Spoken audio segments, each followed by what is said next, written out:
बहुत समय पहले की बात है। एक गांव में दो किसान रहते थे। एक का नाम था राम और दूसरे का नाम लखन। दोनों बचपन के दोस्त थे और उनके बीच गहरी दोस्ती थी। राम एक बहुत ही मेहनती किसान था जो हर दिन सूरज उगने से पहले अपने खेतों में काम करता था। दूसरी ओर लखन थोड़ा आलसी था और अपना ज्यादा समय आराम करने और गपशप करने में बिताता था। लक्ष्मी, मैं खेतों पर जा रहा हूं, तो मेरा खाना बांध दो, मैं वहीं पर खा लूंगा। आज खेतों पर थोड़ा ज्यादा समय लग जाएगा। जी, मैंने आपका खाना पहले से ही बांध कर रखा है।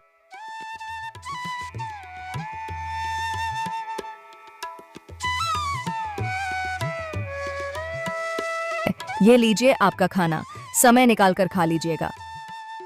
अच्छा ठीक है, मैं जाता हूं। तुम बच्चों को स्कूल छोड़ आना। आप बच्चों की चिंता बिल्कुल भी मत कीजिए, मैं उन्हें स्कूल छोड़ दूंगी। आप बस अच्छे से अपना काम निपटाकर घर जल्दी आ जाना।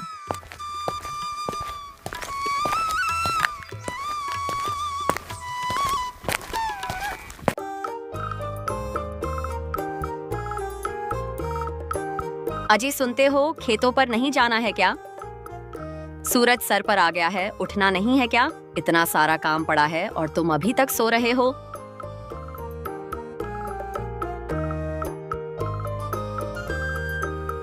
अरे क्या हो गया भाग्यवान, तुम सुबह सुबह इतना क्यों चिल्ला रही हो? चिल्लाऊं ना तो और क्या करूं? सूरज सर पर चढ़ गया है और तुम बिस्तार पर से उठने का नाम नहीं ले रहे हो। खेतों पर नहीं जाना है क्या? अरे भाग्यवान, चला जाऊंगा चला जाऊंगा। इतनी भी क्या जल्दी है? खेत कहाँ भागे जा रहे हैं? जी आप अपना काम समय पर कर लीजिए। इतना आलस मत कीजिए वरना एक दिन बहुत पछताएंगे। अच्छा ठीक है, अब मुझे उठने तो दो। हाँ ठीक है, मैं खाना लगा देती हूँ, आप जल्दी नहा कर आ जाइए। इसके बाद खेतों पर भी जाना है। सारा काम ऐसे ही पड़ा हुआ है। पूरे गांव में सिर्फ हमारे यहाँ ही देर से फसल आती है, सिर्फ आपके अलसीपन की वजह से। तो अब बस भी करो, सुबह से सुना जा रही हो चला जाऊंगा। जा रहा हूँ नहाने।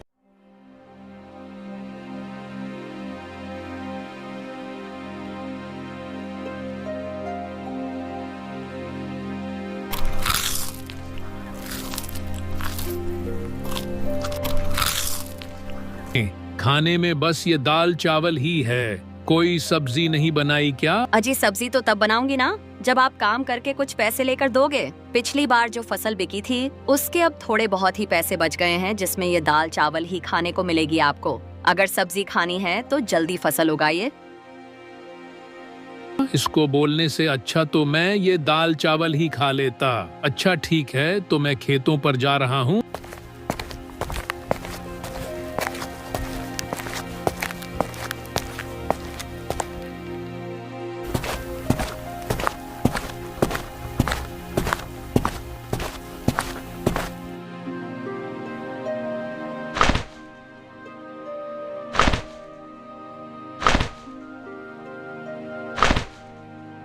अरे राम भाई, सारा खेत आज ही जोत डालोगे क्या? कुछ कल के लिए भी छोड़ दो। हाँ लखन भाई, बस थोड़ा सा ही खेत बचा है, उसे भी आज ही जोत दूंगा ताकि कल से मैं अपने खेत में बीज बोल सकूं।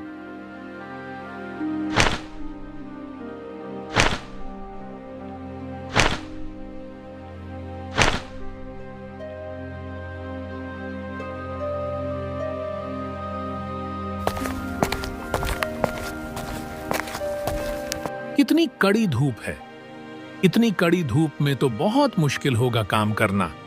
एक काम करता हूँ, थोड़ी देर आराम कर लेता हूँ, फिर आराम से खेत जोतूंगा।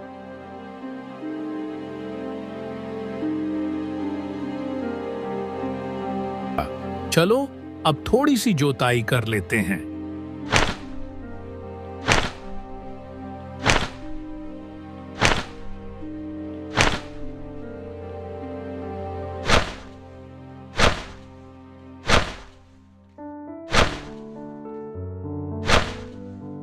भूख लग गई, चलो पहले कुछ पेट पूजा कर ली जाए, फिर दोबारा से काम करूंगा।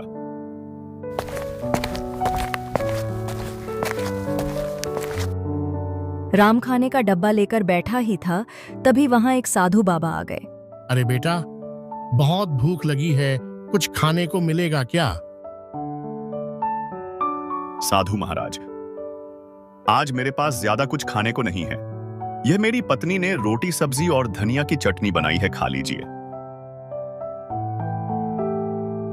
यह राम के पास कौन आया है? कोई साधु महाराज मालूम होते हैं। चलो चलकर देखा जाए। प्रणाम साधु महाराज। खुश रहो बेटा, तुम्हारा कल्याण हो। महाराज, मैंने आपके लिए आसन लगा दिया है, आप यहां बैठकर खा लीजिए।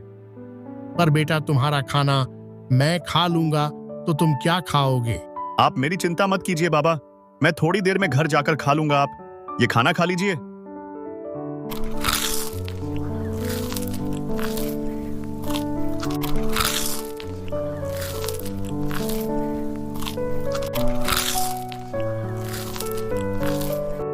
साधु महाराज, मेरी पत्नी भी खाना बनाई है, बहुत स्वादिष्ट खाना बनाती है, थोड़ा खा कर देखिए।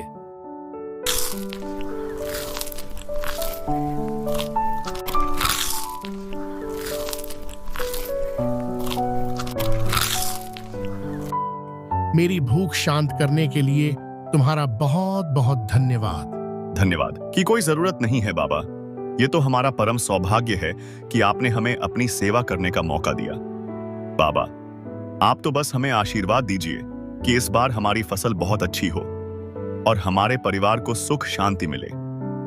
तुम दोनों को मेरा आशीर्वाद। मेहनती किसान हमेशा सफल होता है, लेकिन आज मैं तुम्हें कुछ विशेष देना चाहता हूं। साधु महाराज अपनी झोली में से कुछ छोटे छोटे बीज निकलते हैं और उन्हें राम और लखन को देते हैं। साधु महाराज, यह किस चीज के हैं? क्या यह कोई विशेष फसल के हैं? यह कोई साधारण बीज नहीं है, यह जादुई बीज है। इन्हें अपने खेतों में बो दो तो हाँ, तुम्हें वही देंगे जो तुम बहुत ज्यादा चाहते हो। हम आपकी इस मुलाकात के लिए बहुत आभारी हैं। साधु महाराज, मैं इन्हें बहुत अच्छे से देखभाल करूंगा और इन्हें रोज पानी दूंगा। लेकिन ये जादू है तो हमें इतनी मेहनत करनी है कि क्या जरूरत है? पर यह बात हमेशा याद रखना, जादू उसके लिए काम करता है जो उसकी कदर करता है। यह बीज अपने आप में शक्ति रखते हैं, लेकिन अगर तुम इन्हें सही देखभाल नहीं दोगे तो तुम्हें इनसे कुछ भी नहीं मिलेगा। हर दिन इन्हें प्यार और मेहनत से सिंचना, तभी ये फल देंगे। जी महाराज, हम आपकी बातों को समझ गए हैं। हम इन्हें बीजों को रखेंगे और इन्हें बहुत प्यार से सिंचेंगे। अच्छा बेटा, तो अब मैं यहां से प्रस्थान करता हूं। साधु से जादुई बीज प्राप्त करने के बाद राम और लाखन अपने घर लौट रहे थे। तभी रास्ते में दोनों आपस में बात करने लगते हैं। लखन, ये जादुई बीज बहुत अनमोल है।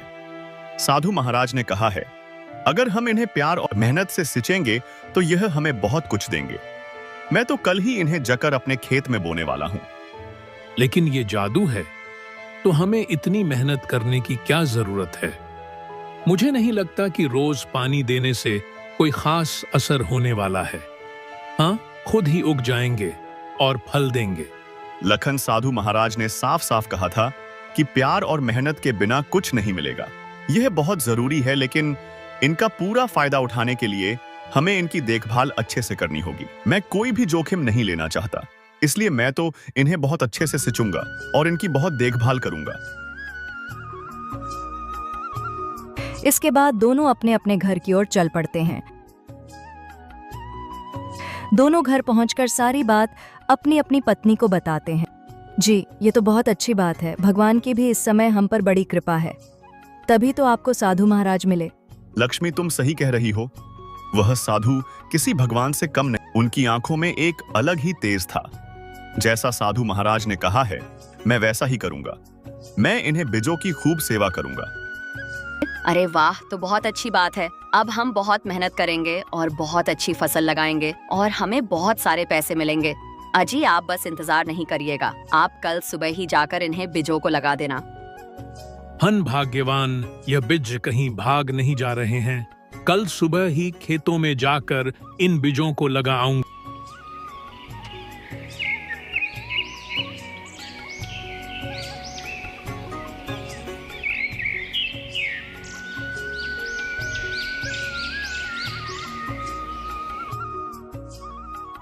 मैं आज खेत में ज्यादा समय बिताऊंगा। साधु बाबा ने मुझे जो भेज दिया है वह आज खेत में बोने हैं।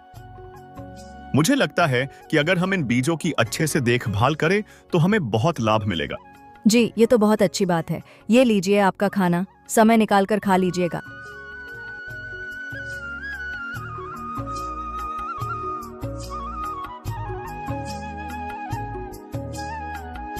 क्या आप अभी तक सो रहे हैं? आज खेतों में बीज रोपाई करनी है और आप अभी तक सो रहे हैं। जल्दी उठिए, आपने बताया था ना कि साधु महाराज ने आपको जदुई बीज दिया है। जल्दी उठिए, चलिए। हाँ हाँ भाग्यवान, उठ रहा हूँ। मुझे सब याद है। तुम क्यों मुझे बार बार याद दिला रही हो? जी, आप ऐसे निश्चिंत होकर सो रहे हैं, मुझे लगा भूल जाएंगे होंगे। नहीं, मैं कुछ नहीं बोला हूँ। मुझे सब याद है। तुम खाना लगाओ, मैं नहा कर आता हूँ।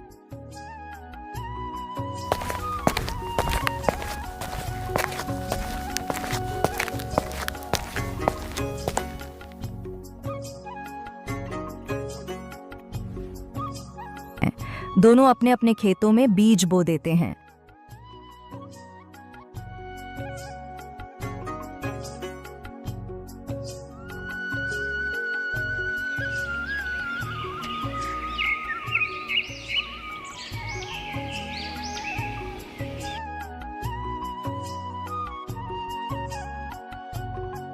जी, खेतों का काम अच्छे से निपट गया ना? हाँ लक्ष्मी, खेतों का काम अच्छे से निपट गया। मैंने बीजों को भी अच्छे से बो दिया है और पानी भी दे दिया है।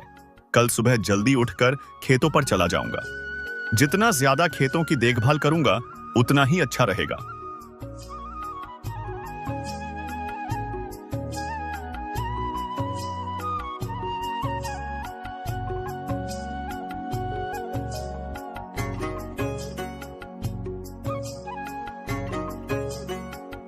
आपने आज खेत में बीज बो दिए ना? हाँ भाग्यवान, मैंने आज सारे बीज बो दिए। साधु बाबा ने जो जादुई बीज दिया था उसे अच्छे से बो दिया ना?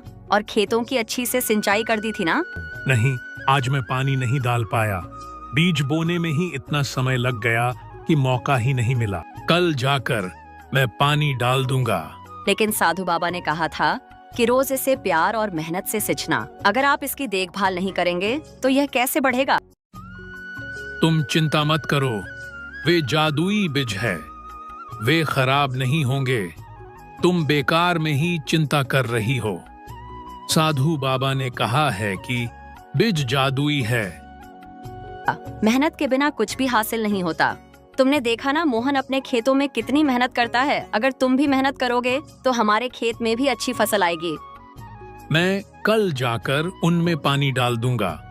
राम ने अपने बीज को खेत में बो दिया और हर दिन उसमें पानी देने लगा और उसकी देखभाल करने लगा। उसने अपनी बीज को ऐसा सिंचा जैसे उसका बच्चा हो। दूसरी ओर लखन ने भी अपना बीज बो दिया, लेकिन उसने सोचा कि बीज तो जादुई है, तो इतना देखभाल करने की जरूरत नहीं है। उसने सिर्फ अपने खेत में पानी डाला और बाकी समय आराम करता रहा।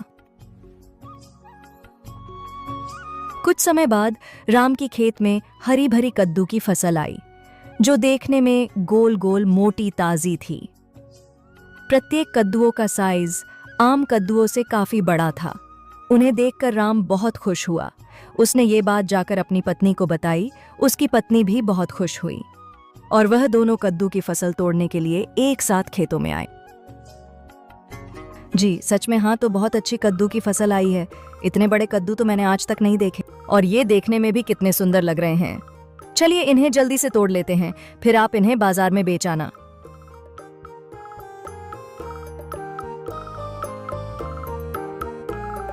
दोनों कद्दू की फसल तोड़ने लगते हैं और देखते ही देखते उनकी टोकरी कद्दुओं से भर जाती है। जब उसकी पत्नी कद्दुओं की फसल की ओर देखती है तो जहां से उन्होंने कद्दू तोड़े थे वहां पर दोबारा से नए कद्दू लग जाते हैं। राम जी, देखिए ये क्या हुआ। अभी हमने इन फसलों से इतने सारे कद्दू तोड़े थे, ये देखिए इनमें फिर से कद्दू आ गए। हाँ, तो सच में जादुई बीज हैं। लगता है इनकी फसलें कभी खत्म नहीं होती। हाँ लक्ष्मी, ये बीज तो सच में जादुई है। अभी तो हमने इतने सारे कद्दू तोड़े थे और फिर से उतने ही कद्दू आ गए। हाँ जी, हमारा तो भाग्य ही चमक गया। अब तो इन कद्दू को बेचकर हम बहुत सारे पैसे कमाएंगे। वहीं दूसरी ओर लाखन के खेत में सिर्फ छोटे छोटे पौधे उगे थे और उनमें कोई फल नहीं आए थे। लाखन अपने खेत में फसल को देखने के लिए पहुंचा तो अपने फसालों को देखकर उलझन में पड़ गया। अरे यार, जादुई थे ना, तो फिर इनमें फसल क्यों नहीं आए? लगता है वाह, साधु महाराज ने हमें धोखा दिया है। हमने झूठ बोला कि यह जादुई बीज है, जबकि यह तो कोई साधारण बीज है। तभी लखन की नजर राम की खेतों पर जाती है। उसका खेत कदमों की फसल से लहलहा रहा था, जिसे देख लखन राम के पास आता है।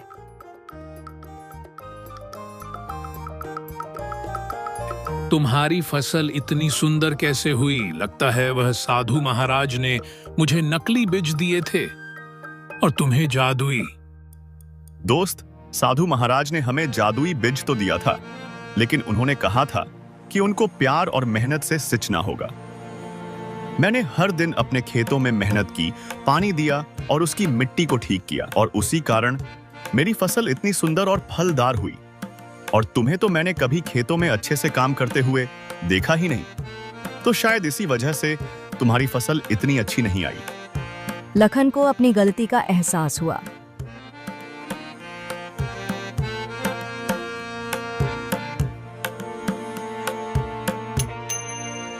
अरे नहीं, मैंने ये क्या कर दिया? यह बीज तो सच में जादुई थे। मैंने इन पर सही से ध्यान नहीं दिया, इसलिए इन्होंने मुझे फल भी नहीं दिया। यह सब मेरे ही गलती है। अगर मैंने भी इन्हें बीजों का अच्छे से पालन पोषण किया होता तो आज मेरे भी खेतों में राम की तरह कद्दू की फसलें लहर रही होती। राम ने कद्दुओं को बेचकर खूब लाभ कमाया। वहीं दूसरी ओर लखन को पछतावे के अलावा कुछ भी नहीं मिला।